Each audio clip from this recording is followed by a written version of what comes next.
It was just another typical day at the corporate office of Sterling and Company, a firm that prided itself on its high-powered clients and sleek modern offices.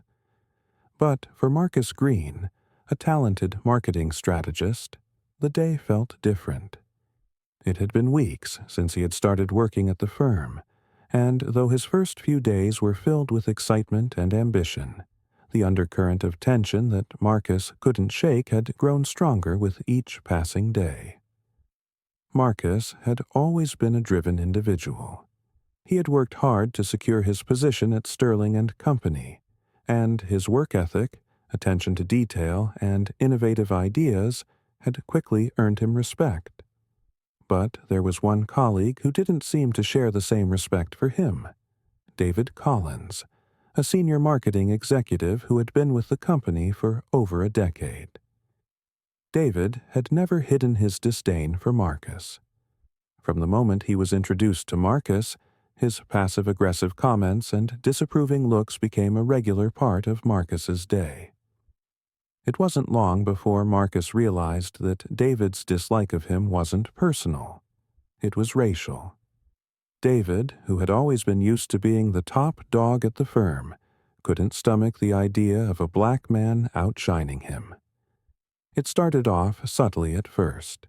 David would make snide remarks during meetings about Marcus's ideas, dismissing them without even considering their merit.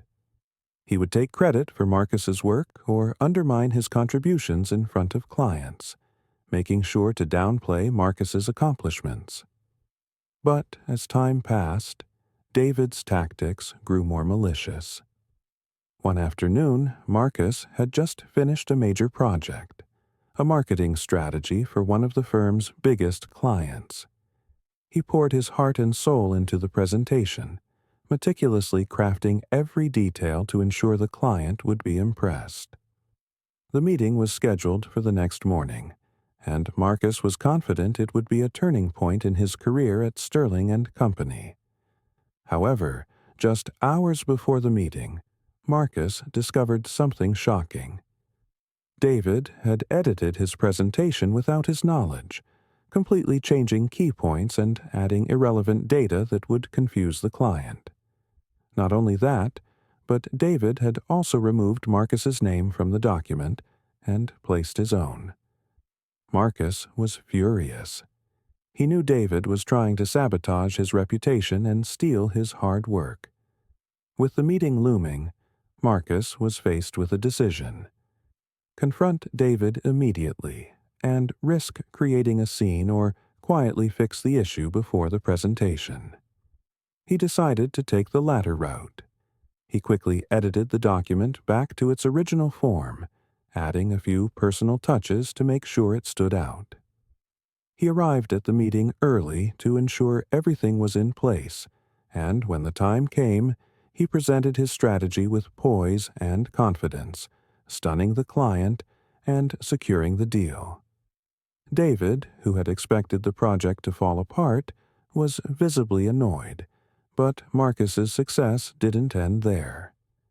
Word of his impressive presentation spread quickly throughout the office, and the client was so pleased with his work that they gave Sterling and Company additional contracts. Over the following weeks, David's attempts to sabotage Marcus continued. He would make disparaging comments about Marcus's work to other colleagues, subtly planting seeds of doubt in the minds of those who had previously supported him. But Marcus wasn't about to let David's behavior go unchallenged. He knew that if he let David continue to undermine him, his career at Sterling and Company would be in jeopardy. Instead of retaliating in anger or confronting David directly, Marcus took a different approach. He quietly documented every instance of David's sabotage. From the stolen ideas to the backhanded comments, Marcus made sure to keep a record. And once he had gathered enough evidence, he took it to his manager, Rachel, a no-nonsense leader who had always shown him respect and support. Rachel was taken aback when she saw the documentation, but she knew Marcus's character well enough to trust that he wasn't exaggerating. "This is serious," she said, her expression hardening as she reviewed the evidence. "I'll handle this." The next day, David was summoned to Rachel's office. He was confident that his position at the company was secure. After all, he had been with Sterling and Company for years, and he believed his influence was untouchable. But what he didn't know was that his actions had finally caught up with him. Rachel, calm but firm, confronted David with the evidence Marcus had presented.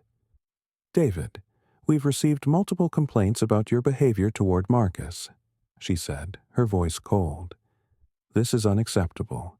I've reviewed the documentation, and it's clear that you've been intentionally undermining a colleague's work and even attempting to take credit for his ideas. This kind of conduct is not something we tolerate at Sterling and Company." David's face turned pale as the gravity of the situation hit him.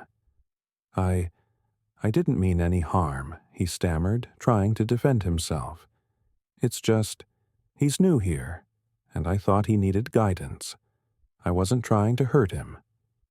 Rachel didn't buy it. "This is not guidance, David. This is sabotage, and we will not stand for it. I've already spoken with HR, and we've made the decision to place you on probation."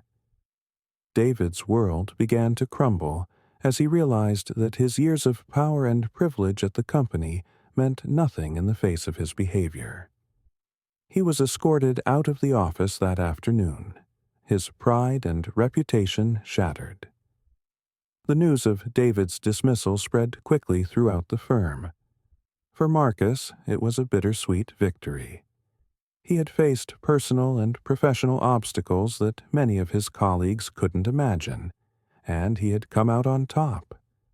He wasn't just a victim of workplace racism. He was a testament to the power of resilience, integrity, and hard work.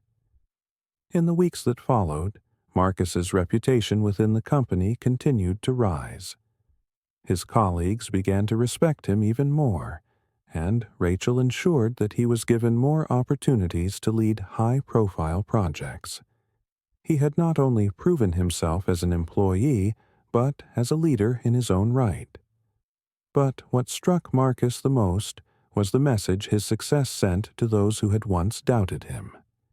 He had shown them that no matter how hard someone tried to tear you down, your value was not defined by their hatred or prejudice. His worth was not contingent on their approval.